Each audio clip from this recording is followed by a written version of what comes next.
there everyone, welcome back to another video about a children's trading card game. We have had One Piece Set 2 card reveal starting the Marineford set, and it is looking insanely exciting, and they've come out the gate really strong with an SR and a load of the leaders. It looks like we're going to be getting the rest of the leaders over the next few days, so look forward to my next video where we'll be finishing off the leaders I'm going to go through in this video, but we have most of them, and I'm going to be talking to you about those now because I'm really excited. So let's go ahead and get started. We begin with a promo.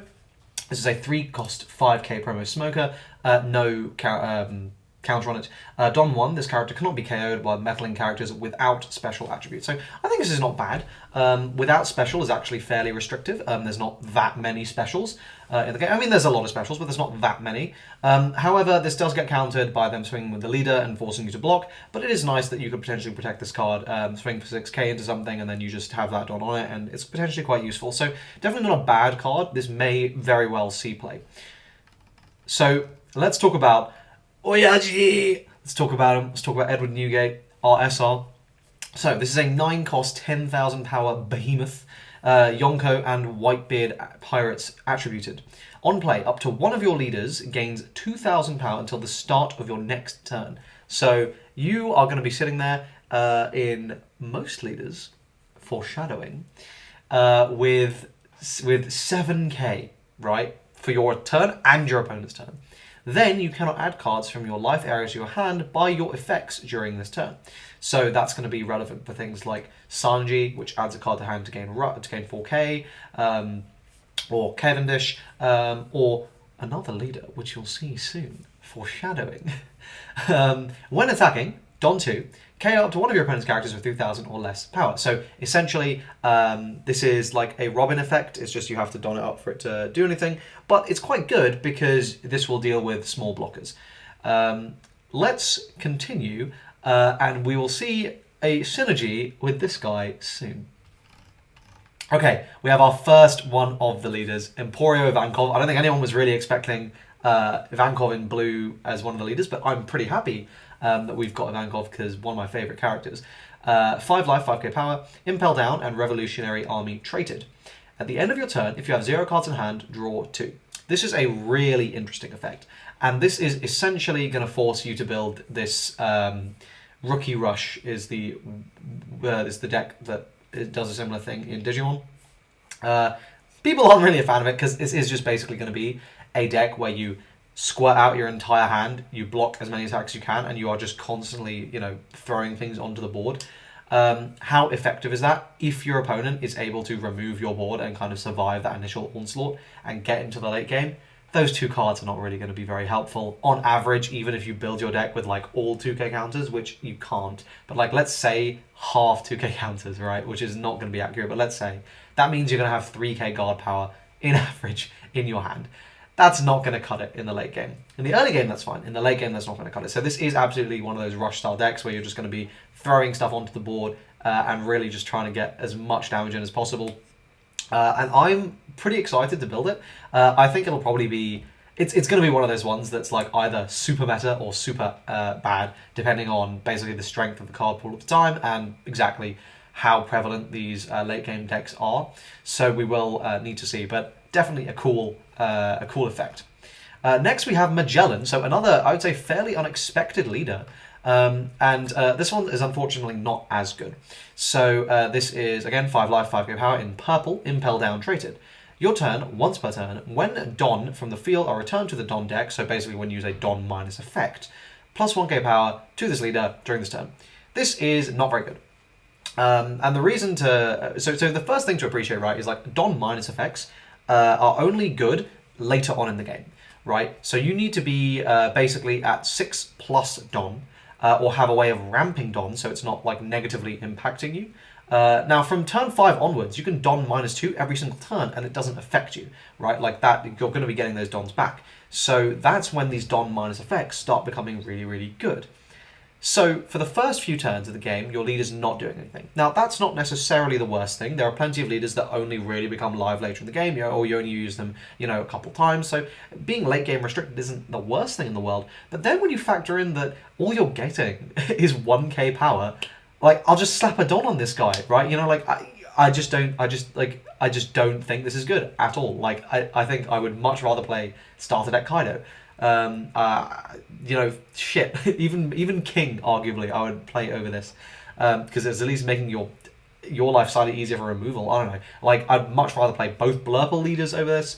Yeah, I just don't think this is very good. Maybe we will get lots of Don minus effects that synergize with this very strongly, right? So if you're getting effects that are like Don minus, then Don add, just to trigger this, and the cards are also good, then yeah, sure, like, this can work. And you can potentially play this film package, which has lots of Don minus effects, and then ways to really ramp, like, very aggressively, to make this thing live. But I just think it's a lot of building around a payoff that's not particularly good. On to our first new black leader, and obviously, as we were expecting, there were going to be a few of these, so we have our first one here in Smoker. 5 life, 5k power, navy, traded, black only. Don 1, activate main, once per turn. Give one of your opponent's characters -1 cost for the turn. Then, if there is a character that costs 0, this leader gets 1k power for this turn. So this will be swinging for 7k, and you will be reducing costs. Is this better than Akainu? Honestly, we really will need to see, because Akainu is very expensive, but obviously it's a very powerful effect to potentially be removing something, but getting something all the way down to 0 cost might be a little bit tricky. This synergizes with the 5-drop Smoker to make that live with the double strike, and this is also just going to be something that's vaguely aggressive. So if you can potentially, like, you may not even care about removal, you might just care in a deck like this, like 0 cost matters, basically, right? Where you're just going to be swinging in again and again and again with this very aggressive stat line that's very efficient in terms of your Don. That could be quite good. Certainly, I think it's better than Magellan. How will this end up seeing play? I think remains to be seen. At the moment, the black card pool is very much lacking, but we only have a starter deck, so I'm absolutely not going to hold that against any of these effects. And I think this will need to be re-evaluated when we get the full set list, which will probably be in the next month or so. So subscribe and like the video if you're excited for that. But yeah, I think decent leader. Definitely a decent leader. Nothing bad at all. Okay, next we've got Kinemon. This is a really weird one, alright. So, another green leader, another Wano leader. So, 5 life, it's a slash trade, Wano country, and the 9 red scabbards. Activate main once per turn. When you have 1 or less characters in play, reduce the play cost of the next 3 or higher Wano character you play from your hand by 1 during this turn. So, you get to play something a little bit cheaper. When is this going to matter? Either really early game or really late game when you're in top deck mode. Are you really going to care about that 1 extra Don when you're basically in top deck mode? Probably not. So when is this really relevant? This is really relevant at the start of the game, right? Why? Because this means if you're going first, you can play a 2-drop on your first turn. If you're going second, you can play a 3-drop on your first turn. And then immediately the turn after that, you can play either a 4-drop if you went first, or a 5-drop if you went second. You can be very aggressive, right? And this is free. This is costing you nothing. So this is essentially just letting you set up bigger threats and trying to outvalue your opponent in terms of stats and hoping that that is going to carry you through to the game, because this will really help you win board, and winning board is very powerful. So potentially this is worth something, right? Like, I mean, let's not sleep on the possibility of a turn 2 Yamato.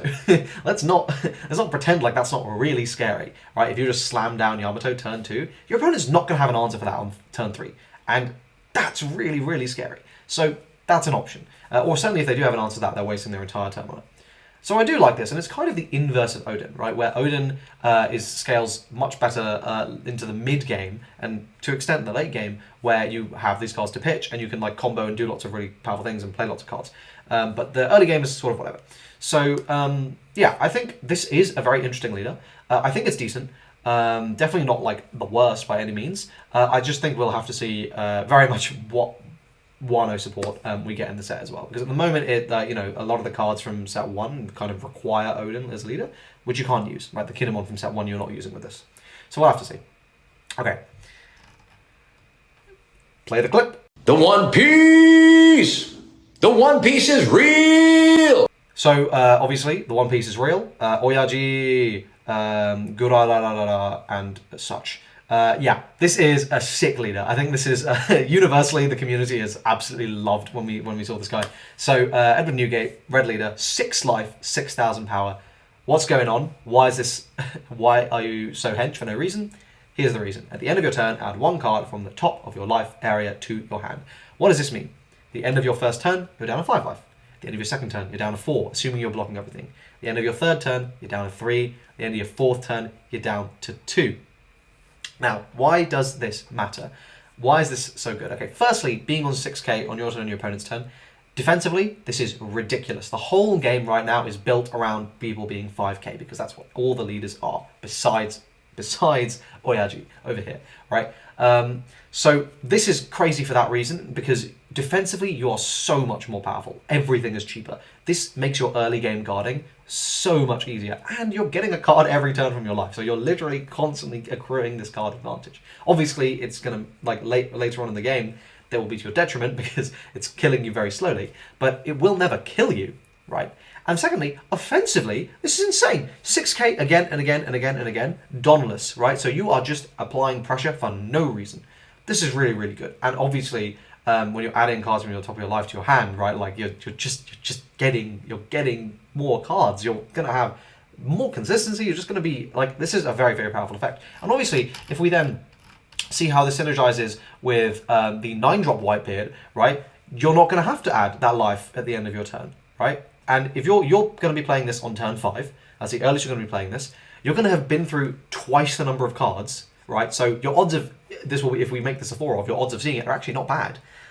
You can mulligan for it too. Slamming this down on turn 5, assuming you've managed to block every single attack before that, means that you're going to be on 2 life, and you can kind of keep yourself there for a bit, you know? And this is very threatening. If you slam down this and then another one of these, or like into a Shax or something, and you've been playing like an aggressive game before that, in terms of just getting your opponent down into kill range, I think this deck is going to be really, really powerful. I think this is going to be a very meta-relevant deck. I think keep an eye out on the card reveals we get in red, because this is going to be really, really interesting. Finally, and somehow more exciting than AiboYT, we've got Zed, and I'm going to have to shift this up a little bit so you can see it here. So, purple-black, let's go. I'm hoping for blue-black as well. There's 2 more leaders in the set to be revealed at the time of recording this video. So, hopefully one of those is going to be purple, like blue-black, maybe like Mihawk or something. And then the last one, I don't know what it's going to be. We will see. But what does this guy do? Okay, so 4k, 5k power, 4 life, obviously, as with all the dual-color leaders. Film and Neo Navy might matter. When attacking, don -4, KO one of your opponent's characters that costs 3 or less. Then give this leader plus 1k power during this turn. So in isolation of everything else, that's not bad. Later on in the game, that is going to let you deal with these small blockers and let you actually make these kill turns viable. In the context of black, this is very interesting because, yeah, okay, it's hefty, it's don -4, but when are you going to be using this? Okay, later on in the game, we're thinking turn 5 onwards. At that point in the game, it is quite reasonable to expect that you're going to be slamming down one of these cards that reduces, you know, the opponent's cost of a character by 3 or 4. Suddenly, this is threatening 7 drops and 8 drops, and interesting, isn't it, that right around the time you would want to use this ability, those kind of cards are hitting the board. Interesting. Also, this is film attributed, so any cards we get which require that film attribute in your leader are going to be live with this. We need to see whether this will work with Navy. We'll have to see if there's any restrictions there, because I'm not sure if this works with Marineford, but if it does, obviously that's amazing. Yeah, I just think this is a really exciting leader. This is the one I'm most excited for from the set, tied with Whitebeard at the moment, with Ivankov's slightly below, and Keynote below that, and then the others, whatever. But yeah, I'm hella excited for set 2. It's just looking really, really, really good. So let me know what you guys think in the comment section down below. Which leaders are you most excited for? Please do subscribe to this channel for more One Piece videos, but also I make videos on Gate Ruler, Battle Spirits, and Lorcana. But yeah, One Piece card reveals, we are in full swing now, so expect at least one of these videos a week going over the last week's worth of card reveals. And that to increase as we approach the set release, because we're going to be getting more than one a day closer to that. Thanks so much for watching, and I hope you guys have a great day. Cheers.